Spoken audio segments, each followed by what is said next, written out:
Okay, so I'm back with a video on journal format and charting the interaction. So if you notice, I made a slight modification to the chart in the corner.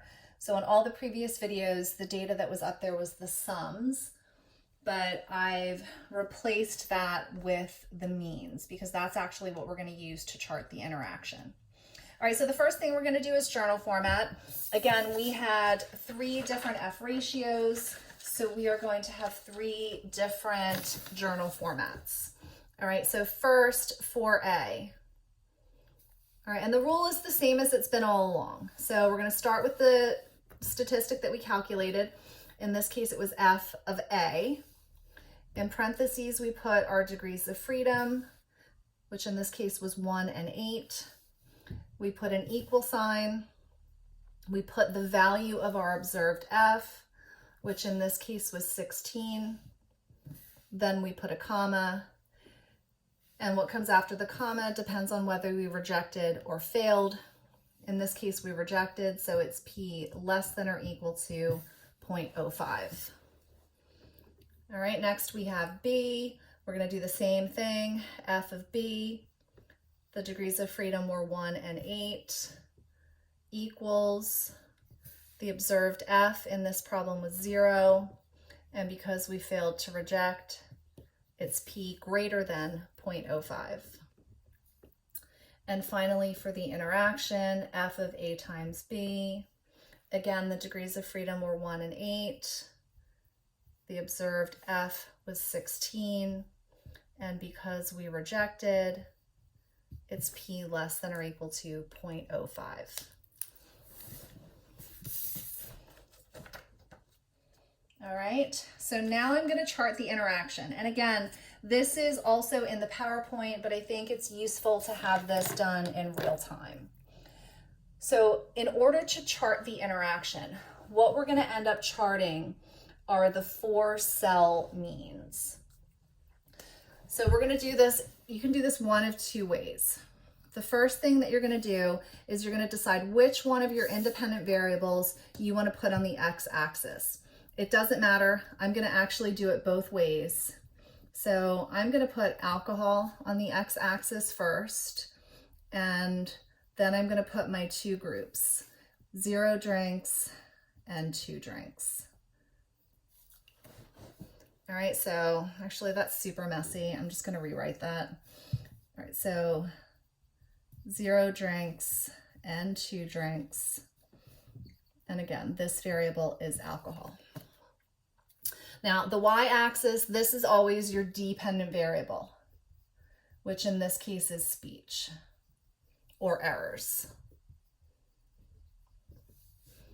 All right, and if you look at the data here, the maximum number of errors, the maximum average was 6. So I'm just going to go, how about 2, 4, 6, 8, 10.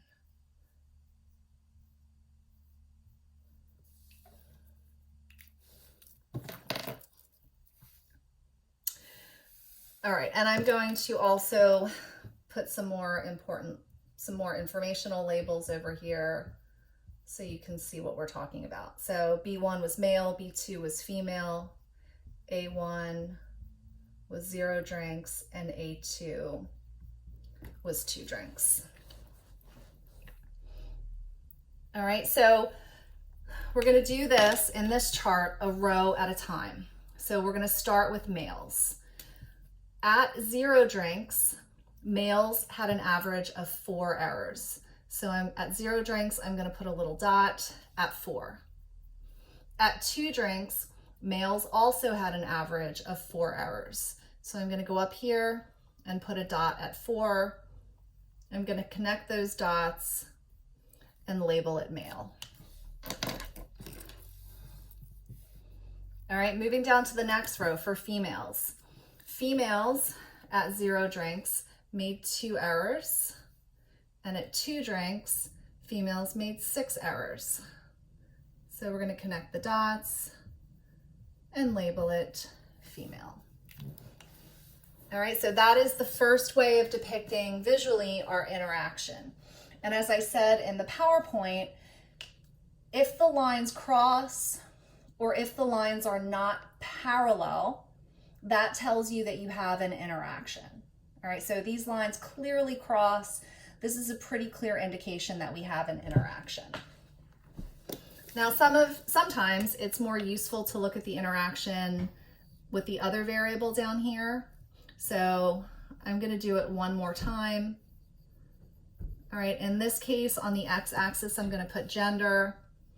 I'm still putting speech on the y-axis. So this is the same as it is in the first problem, or in the first chart. All right, so I'll do 2, 4, 6, 8, 10. All right, so in that first chart, we looked at the data a row at a time. For this second one, we're going to look at the data a column at a time. All right, so let's start with this first column, 0 drinks. So at 0 drinks, males made 4 errors on average, and females made 2 errors. So I'm going to put those 2 dots, I'm going to connect them, and I label that 0 drinks. Moving into our next column, at 2 drinks, males made 4 errors, and at 2 drinks, females made 6 errors. So put those 2 dots, connect it, and label it 2 drinks. All right, so the chart looks different, but it doesn't change the overall pattern, which is these are not parallel lines. In both cases, the lines converge, cross, or are in some way not parallel to one another.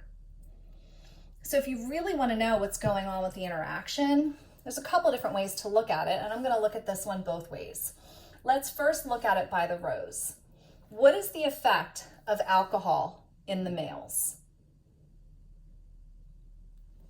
As you can see, there is no effect. Males make the same number of errors with 0 drinks that they make with 2. So in our data, males are unaffected by alcohol. Look, however, at what's going on with the females. Females make 2 mistakes with 0 drinks, but at 2 drinks, they go up to 6 mistakes. So alcohol really does cause females to make more errors. So you can see that this is an interaction because the effect of alcohol is different depending on your gender. There is no effect of alcohol for the males, but there is an effect of alcohol for the females. All right, now just like sometimes it's useful to have 2 charts, sometimes it's useful to look at the interaction by the columns instead of by the rows. So what's the effect of gender when people aren't drinking? Well, we're going to look at this first column. So who makes more mistakes when there's no alcohol involved? Males. Now let's look in the next column. When people have had some alcohol in their system, who makes more mistakes? It's females. So this is another example of how we have an interaction. The effect of gender differs depending on alcohol. With no alcohol, males do worse. With alcohol, females do worse. All right, so both by looking at the actual numbers the way we just did, and also by charting it, this is how you can really see what's going on with an interaction. So that, after I have lost count of how many videos I've done, that is a complete worked factorial ANOVA.